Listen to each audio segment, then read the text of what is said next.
My mother sadly died when I was born. I feel like my father blamed me for it my whole life, and my girlfriend's father, stepsister, died of cancer when she was 2 years old.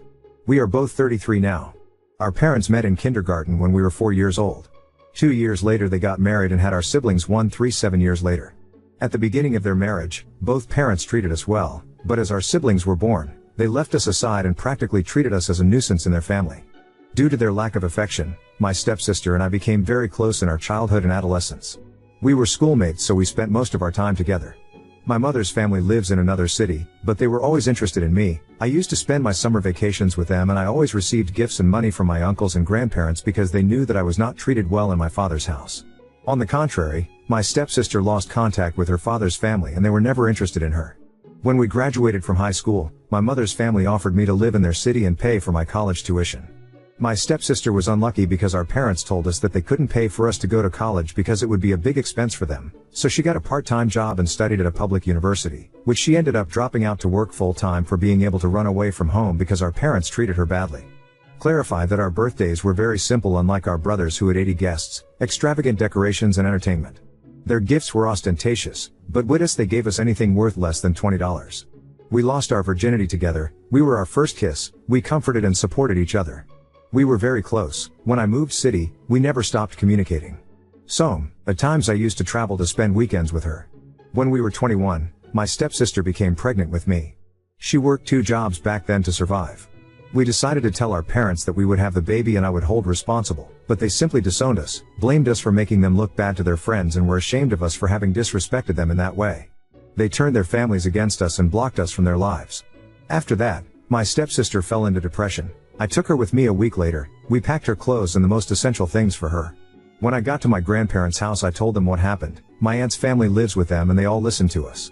They already knew my stepsister before and far from being upset, they offered us their support. My grandmother hugged her and told her that as long as she had my child they would treat her like someone else in the family. But the condition they gave us was that we couldn't live together unless I graduated. We accepted and my stepsister lived in their house for 1.5 years. Our daughter was born healthy and I visited her daily to see how they were doing.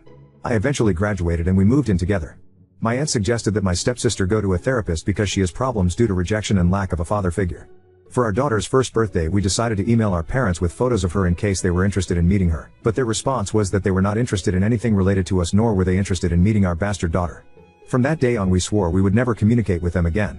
Years later my grandparents died, and they inherited me some property and money. By then our second child had already been born before the pandemic. Finally last year our third child was born and I decided to propose to her. The wedding will be in July and we plan to do my girlfriend's dream ceremony. NY. However, a couple of weeks ago our parents contacted us and now they want to have a relation again and want to know their grandchildren. It's been a long time and they forgive us for our mistake and humiliation. We just ignored them and cut off their calls, but on Sunday they knocked on our door and wanted to talk to us. We reject them and do not let them into our house. Since yesterday they began to defame us on their social networks about how bad people we were and how ungrateful we are. My girlfriend has been very anxious since then and we have received hundreds of messages from friends and family who turned their backs on us, criticizing our attitude. However, today my uncles have come out to defend us and plan to take legal action against them for defamation. Furthermore, my cousins have clarified our situation with some evidence on their social networks. Our friends have also countered the publications, saying that they were always careless with us. Even a couple of school teachers joined the publications. Our parents' favoritism is now being exposed at this moment. Finally, my girlfriend and I published the email where they did not want to meet their bastard granddaughter and that we were ashamed to their family. We decided that we would keep our promise to not expose our children to our toxic families, nor will they be invited to our wedding. My uncles suggested we hire extra security personnel. They even offered to pay for it. If this behavior continues, we also plan to take legal action to not allow them to approach us or our children without our permission. My maternal family is definitely the best thing that has happened to us and we feel blessed for it, but my uncles tell us that there is nothing to be grateful for because we are family.